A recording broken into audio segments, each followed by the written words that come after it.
Hey y'all, I'm Lori Eberly, founder of Radius Executive Coaching and Development.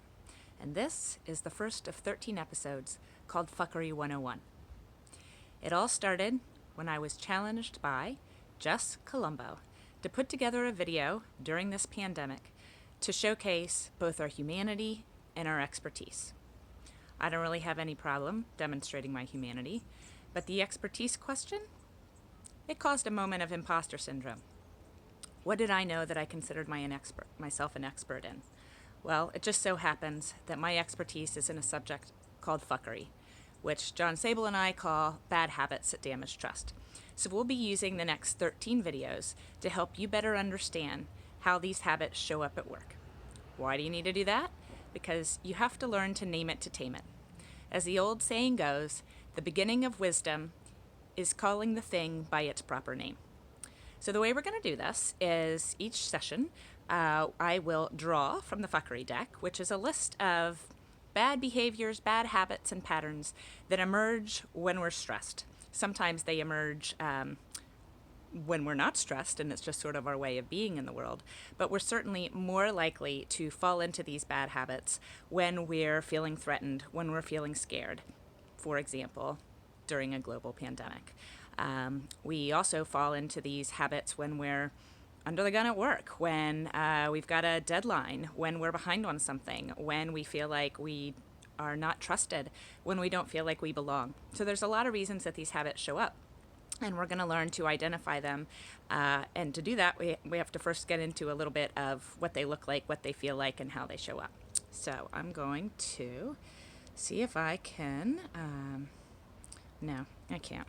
You're going to have to bear with the technical difficulties. That's not really my thing, but that's where the expertise and the production value is hopefully outweighed by the content. Okay, so the first card we're going to talk about is the fuckery of attacking, hot potato, and stewing. And I'm drawing these all at random because it makes it way more improv and way more natural than if I had this all pre-scripted. So this is not going to be perfect, but the other point of doing these videos, beyond showing my humanity and expertise during a crisis, is to also keep it real and to demonstrate that I can also fight my fuckery. Two of those are analysis paralysis and perfectionism, and doing live videos that you're not going to over edit is one way to fight that. All right, attacking. So attacking, we certainly understand what that word means, how it shows up. That means that in your work context, someone's disappointed in you, someone shares feedback with you, someone shares their opinion and you disagree with it, and instead of sitting with it, instead of listening, instead of responding in a respectful way, your response is much more of the fight mentality, and you attack another person. So theoretically, we know that this isn't a good thing. What happens when it occurs on a regular basis is that you're going to scare people. Attacking someone else puts you on the defense. And if you're going to defend yourself by that way, by attacking another person, that is not a way to foster trust, to get results, to bring out the best in yourself or in your team. I'd like you to pause and think, even if it's not your go-to, when are you more likely to attack somebody at work? And it kind of goes without saying, we're not talking physically attack, right? But are you emotionally attacking? Are your nonverbals threatening in an attacking kind of a way? Are you getting in other people's space? Are you being verbally or emotionally abusive? Are you attacking other people's identity, their humanity, even though you're trying to talk specifically about the behavior, right? So don't attack people, talk instead about behavior. So may or may not show up for you, but I do want you to think about how attacking could emerge when you're under stress at work. Okay, the next one on this card right here, see, I'm not making this shit up, hot potato. You can hear the train in my background. We're just gonna have to deal with that. Hot potato is when you don't want the responsibility for a thing. So there's there's a project, there's something that's due, it's landed on your desk, and you don't want it. So I don't know, is this an old childhood game? I don't actually know where this cliche comes from, but it's the idea that you do not have the ownership, that you will not take the responsibility or accountability. And maybe it's outside the scope of your assigned roles and responsibilities, and if that's true, then getting to the root of that.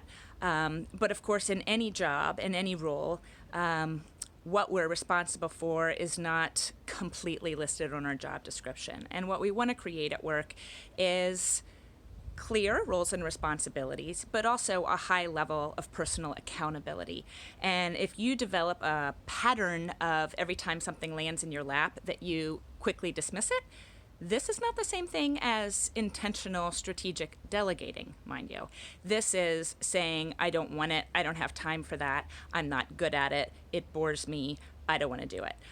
First thing that jumps to mind is my friend Brian, who owns a theater, and he's the artistic director and founder, and he still changes the toilet paper in the bathroom sometimes, right? Is it his job? I don't know, but it's part of what you do to run the business. And so if he were to pass the potato of, changing the toilet paper, which of course has taken on a whole new meaning in these coronavirus times, then it appears that he's got some level of superiority, or that he's not willing to do the little things, right? So notice if there are times where you are most likely to pass the hot potato. Do you do it once a week? Do you do it 5 times a week? Do you do it 10 times a week? I don't know. Ask yourself. The third and final one for the day is the ever popular one, stewing. Stewing means that you're not happy, you're upset, you're frustrated, you're irritated. It's probably not on a major scale, but maybe it is. And instead of owning your feelings, instead of stating your needs, you just stew on it. You overthink it. You internally do not let it go, and it builds and it builds and it builds and it festers and it becomes resentment. And when resentment is present, passive-aggressive communication is present.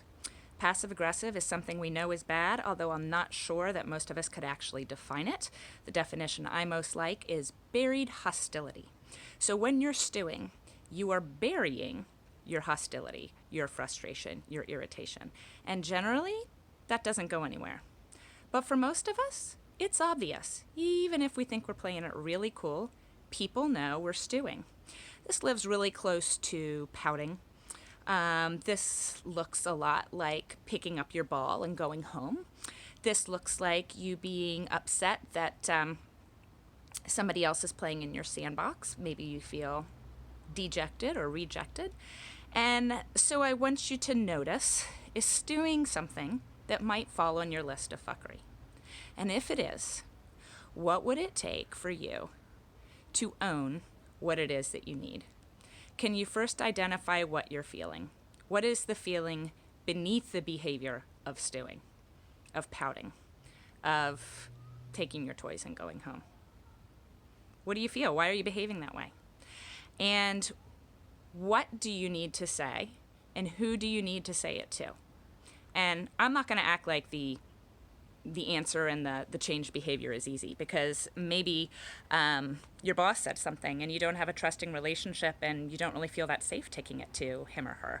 Maybe it's a colleague that really disappointed you and there's not enough trust in the relationship for you to breach the subject with much confidence. But I'm not asking you to do anything about it right away. We're first asking you to name the behavior, recognize the behavior, so that you can tame the behavior. And name it to tame it is a term I know from Dan Siegel, because taking somebody else's tagline, that would be fuckery. So if you want to Google name it to tame it, you will find Dr. Siegel talking about understanding our brain and how we can use that, the practice of name it to tame it, to get out of our fight or flight response in our amygdala and back up into our prefrontal cortex. So that's where the concept comes from. So those were our 3 for today: attacking, hot potato, and stewing. I want you to spend a little bit of time noticing, do these ever come up? Like never, sometimes, always. And then you can create a long list right along with me here on this video. Or if you want to read ahead and examine your fuckery before you see me again, you can go to www.eberlyandsable.com, and there's a list there in the appendix. For more questions, if you'd like to send your comments or your concerns, you can also find me at radiusecd.com, which is in the link below. Thanks again, Jess, for this challenge, and I'll see you guys tomorrow.